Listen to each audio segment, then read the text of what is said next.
we're going to experimentally determine an equilibrium constant for a reaction involving ester hydrolysis, which is basically where a class of molecule known as esters in the presence of water will react to form some sort of organic acid and produce an alcohol.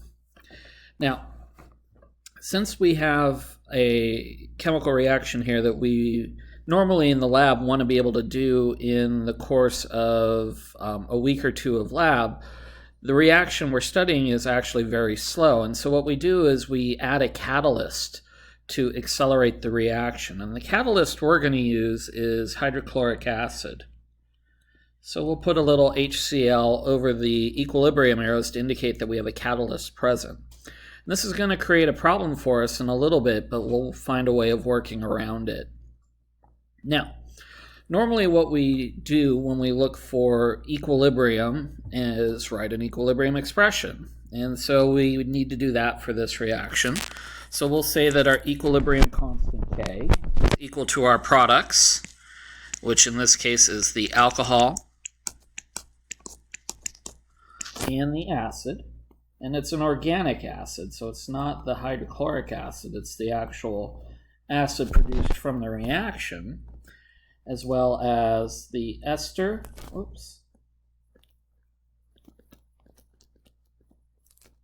and water. And since this reaction is done entirely in solution, we know from our studies on equilibrium, water does not get included in the equilibrium expression. Therefore, we're just going to go ahead and take it out. And I know the lab says you need to include water in the calculation of the equilibrium constant, but I'm going to make your life simple and say don't worry about it. So at this point, what we do normally is make an ice table. So we'll say we have our ester. Let's see if I can use a marker that's a little bit better. There we go. Ester plus water. And again, we're not going to worry about water in the actual equilibrium expression. Plus the alcohol and the acid.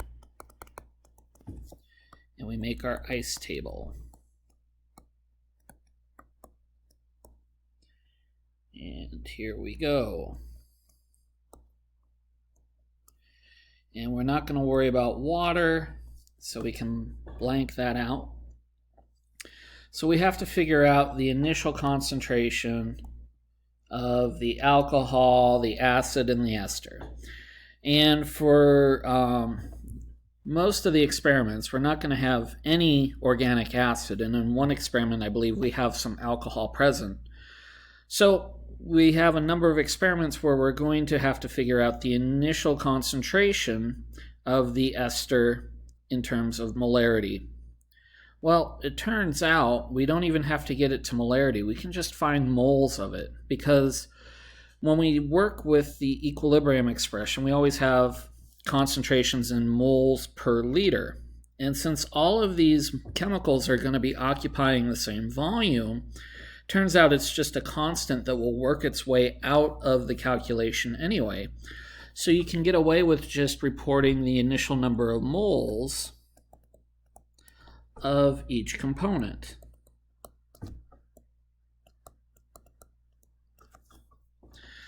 So from the data, you'll have the initial concentrations and volumes of each reactant and product for you to just calculate out, plain and simple.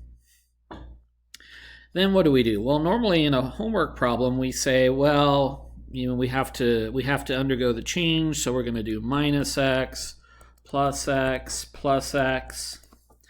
And then at equilibrium, we'll have, I don't know if this is some value a, then equilibrium would be a minus x.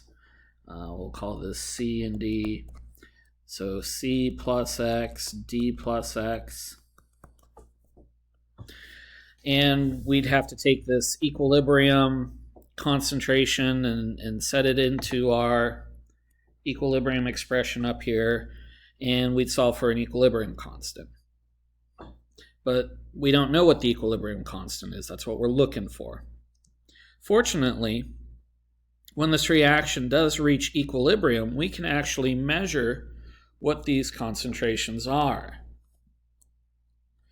So you get the initial from the first table of data, and you're going to get the final from the second table of data. So let's figure out how you can get the value of x for this experiment.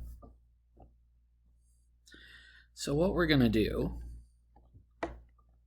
is do a titration with the organic acid. So what we've done is we've made some sodium hydroxide to titrate this solution with. And the first thing we had to do with the sodium hydroxide is standardize it with a molecule known as potassium hydrogen phenolate. We represent it as KHP, but note this is not phosphorus. This is actually potassium hydrogen C8H4O4. So sodium hydroxide, we write it as KHP just because we're lazy, but realistically this is the reaction we're doing. And we're doing this to find the molarity of the sodium hydroxide so we can use it in the experiment. And what we'll do is we'll get a sodium potassium phenolate ionic compound, and we will make water. And so we'll have some number of grams of this, and ultimately what we want to do is find the molarity of NaOH. Okay. So we're going to find the molarity of sodium hydroxide so we can then turn around and titrate the sodium hydroxide with the acid in our reaction tubes. So what we are going to do is break down the sodium hydroxide and use it first to find the molarity of the hydrochloric acid we added as our catalyst, and then we'll use that as in combination with the hydrochloric acid and the organic acid to find how many moles of organic acid were actually made. So experiment 1 in 1A is for finding the molarity of the hydrochloric acid. There is no equilibrium for these two bottles. The sole purpose was to determine the molarity of HCl.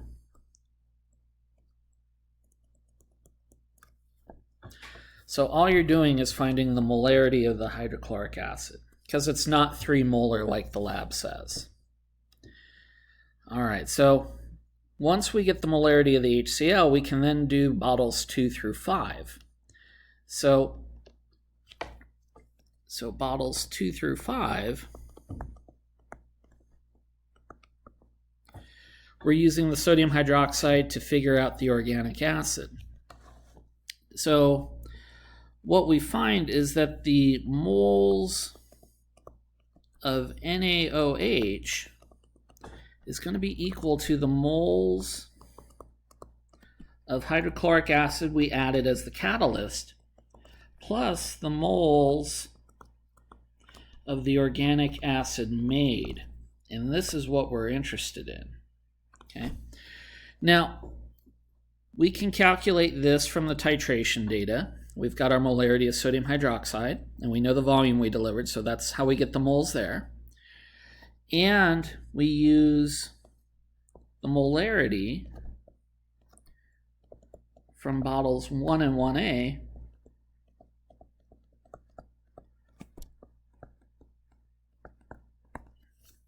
with the initial volume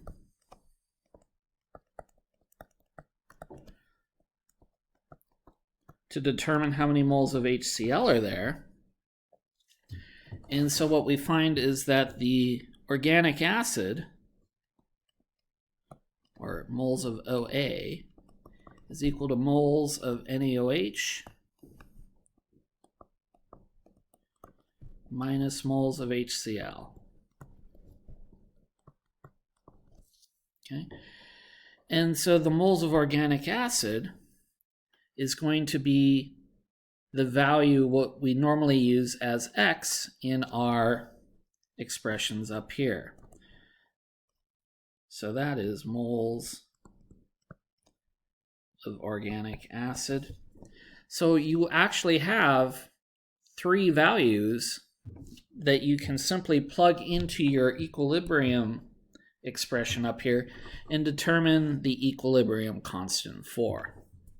So I hope that helps. Good luck with the lab, and if you have questions, always feel free to email me or send me an email.